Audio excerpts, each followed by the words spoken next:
Good morning বন্ধুরা, আমার নতুন একটা ভিডিওতে তোমাদের সবাইকে ওয়েলকাম। আশা করি আজকের ভিডিওটা তোমাদের খুব ভালো লাগবে।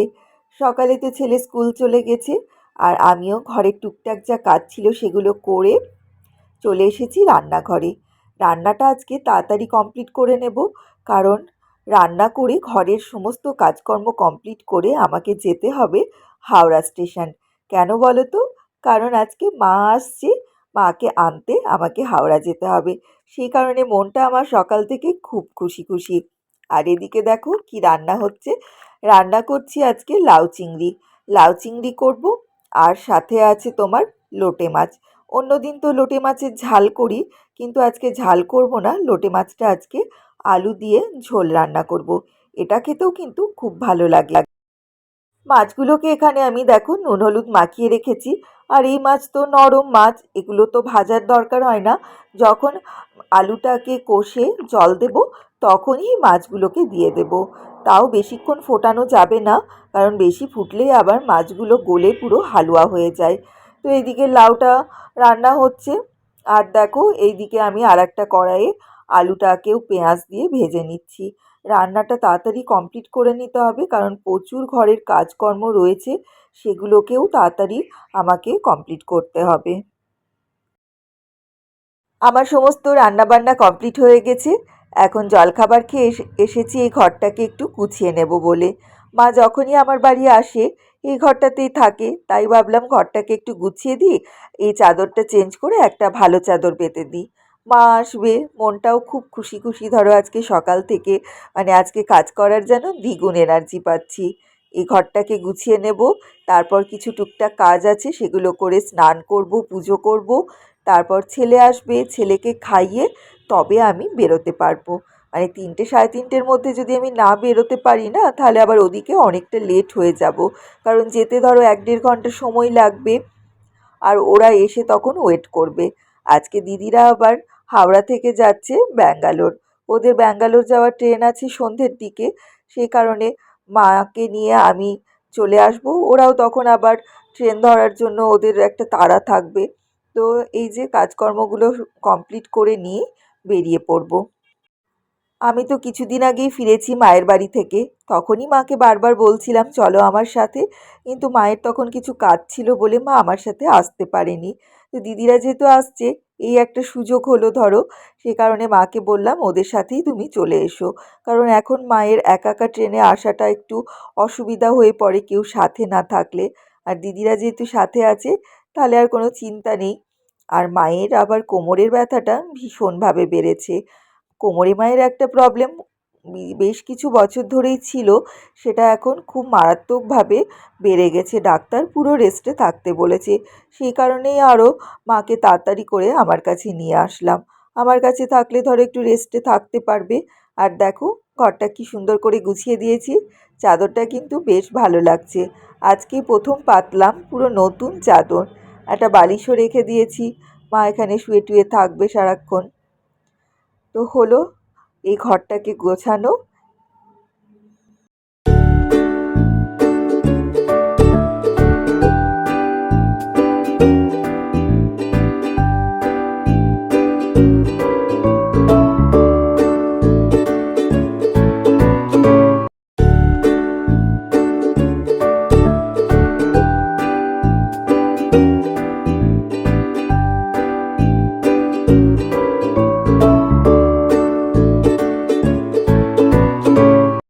এখানে পুজোর ফুলগুলো এনে রাখা আছে, চলো এবার পুজোটা করে নিই।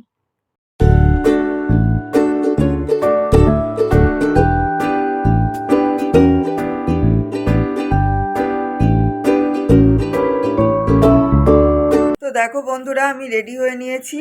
অনেকটা লেট হয়ে গেলাম, 3:30 বাজছে। ওরা নাকি ব্যান্ডেল ঢুকে চলে এসেছে ব্যান্ডেল থেকে। তো 1 ঘন্টা মতো লাগে।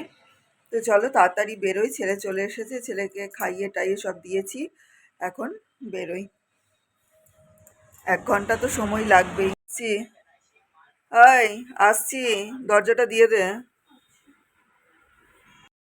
বেরিয়ে পড়েছি, অটো করে এখন যাচ্ছি স্টেশনে। স্টেশনের কাছে একটা মিষ্টির দোকান আছে, সেখানেই এসেছি দিদিদের জন্য একটু মিষ্টি নেব বলে। তাই কোন মিষ্টিটা নেব সেটাই ভাবছি, কারণ একটু শুকনো মিষ্টি নিতে হবে যাতে ওরা ট্রেনে খেতে পারে। 10 মিনিট ধরে দাঁড়িয়ে আছি স্টেশনে, দেখো কোনো ট্রেনই আসছে না। এই সময় অনেকক্ষণ গ্যাপ আছে ট্রেনের।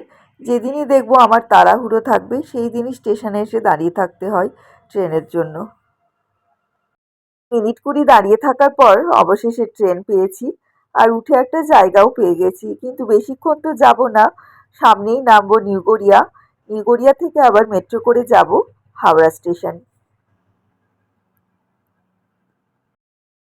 পৌঁছে গেছি হাওড়া স্টেশন, আর ওদিকে দিদিরাও পৌঁছে গেছে। ওরা প্রায় আধ ঘন্টা আগেই পৌঁছে গেছে, ওয়েট করছে আমার জন্য। আর একটু পরেই ওদের সাথে দেখা হয়ে যাবে। ওই দেখো দিদিরা বসে আছে। সবাইকে দেখে কি যে আনন্দ হচ্ছে, এত তাড়াতাড়ি যে আবার সবারই সাথে দেখা হবে আমি ভাবিনি। মায়ের তো আমার বাড়ি আসার কথাই ছিল, কিন্তু আর কয়েকদিন পরে। ভালোই হলো, কদিন আগেই চলে এলো দিদিদের সাথে। বেশি দিন আরও থাকতে পারবে আমাদের বাড়ি। আর আমার থেকেও খুশি হচ্ছে আমার ছেলে। ও তো খুশির চোটে স্কুলই যেতে চাইছিল না, কিন্তু অনেক বুঝিয়ে ওকে স্কুল পাঠানো হয়েছে। আর এই দেখো পুচকিটা আমাদের সমানে এসকালেটারে চাপবার বায়না করছে। দুবার নাকি ওর বাবা চাপিয়ে এনেছে, তাও আবারও সে এসকালেটারেই চাপবে। দিদিদের ট্রেনের টাইম হয়ে গেছে, সে কারণে ওরা দেখো চলে যাচ্ছে। আর ওদেরকে টাটা জানিয়ে আমরাও এবার রওনা দেব। যতক্ষণ পর্যন্ত দিদিদেরকে দেখা যায় আমি আর মা দাঁড়িয়েছিলাম ওদেরকে দেখার জন্য। তারপর দেখো কি ভিড় স্টেশনে, আর দেখা যাচ্ছে না। এবার আমরাও যাব, না হলে ওদিকে আবার বাড়ি পৌঁছাতে দেরি হয়ে যাবে।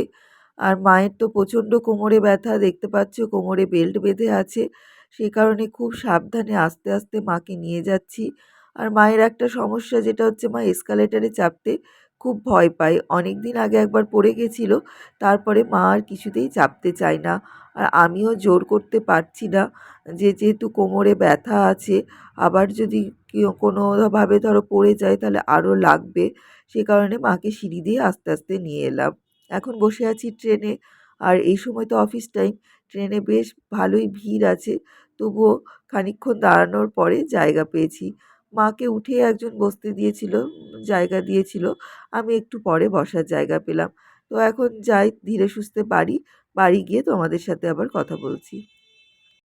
একটু আগেই বাড়ি ফিরলাম, তারপরে ফ্রেশ হয়ে এখন সবারই জন্য একটু চা বসিয়ে দিয়েছি। আমাদের আসতে অনেকটাই সময় লেগে গেল, কারণ ধরো অফিস টাইম, এমনিই তো ভিড় ট্রেনে।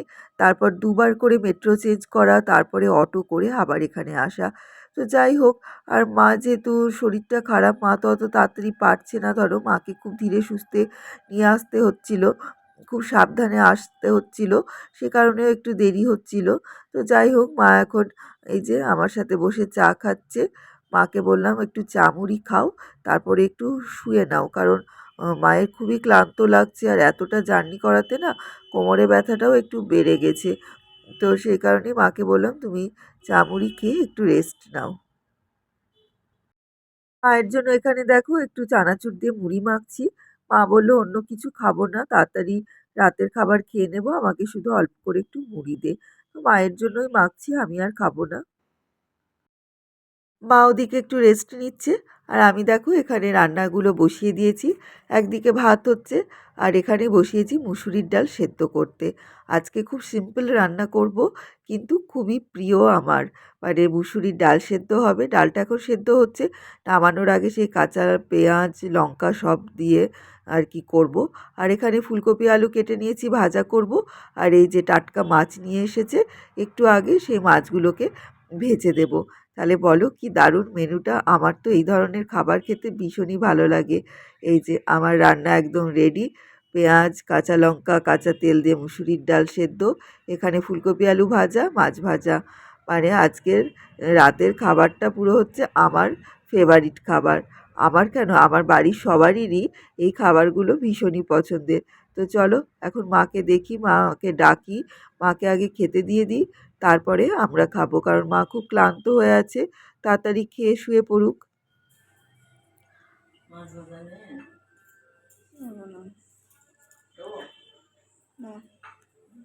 তো চলো বন্ধুরা, এবার খাওয়া দাওয়া করে নিই আমিও।